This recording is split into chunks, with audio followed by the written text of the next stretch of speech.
Right, hello. So today I would like to talk to you about diversity. One of the first things that's important to understand about diversity is that when we talk about diversity, we are talking about a huge, huge area. Diversity is not just one thing. Now, when we think of diversity, we think of the main types of diversity: racial diversity, cultural diversity, neurodiversity, different learning styles. And those are really, really important types of diversity that you as a teacher are going to have to deal with. However, there are many different types of diversity as well. And I would like you to take a moment to think of as many different types of diversity as you can. To add to this, there is another complication that we can't stereotype. So we can't assume that all students who are kinesthetic learners are going to respond well to a kinesthetic activity. Every student is an individual as well as belonging to various groups that are diverse. So why do we even bother with learning about diversity? Well, the more we understand about diversity, the more likely we are to be able to accommodate as many students as we can. Now, it's important to understand that you are never going to be able to accommodate every single student in every single lesson. And if you try, your lesson is just going to be a mess.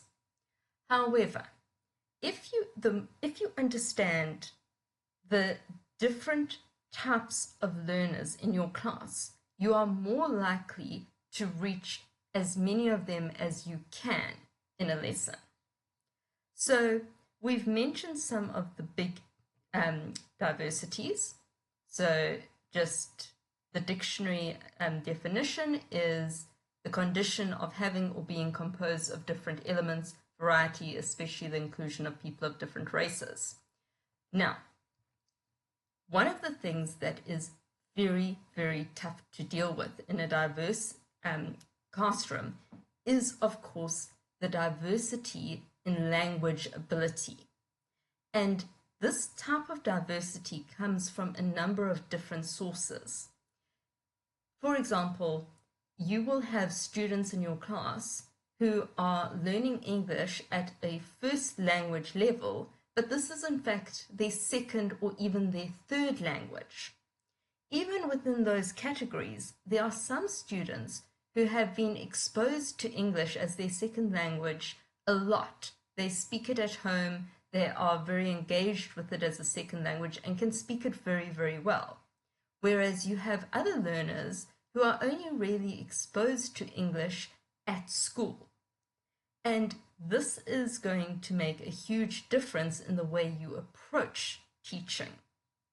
There's also a natural ability. Some students are just naturally very skilled at English, and some naturally struggle. So, some of the things you can do to mitigate this is, for example, varying the way in which you teach. So, you want to make sure you cover the basics and then move on to some of the more complicated skills. Also, in your activities, you want to make sure that activities are scaffolded, which means moving from easy to more difficult. Then, of course, you want to create activities that the student can complete at their level of competency. So you're looking at things like the sort of activities where the student who is really struggling will complete that activity at a fairly basic level, but the student who is very accomplished can extend themselves and accomplish the task at a much higher level. That is one way, for example, to deal with diversity.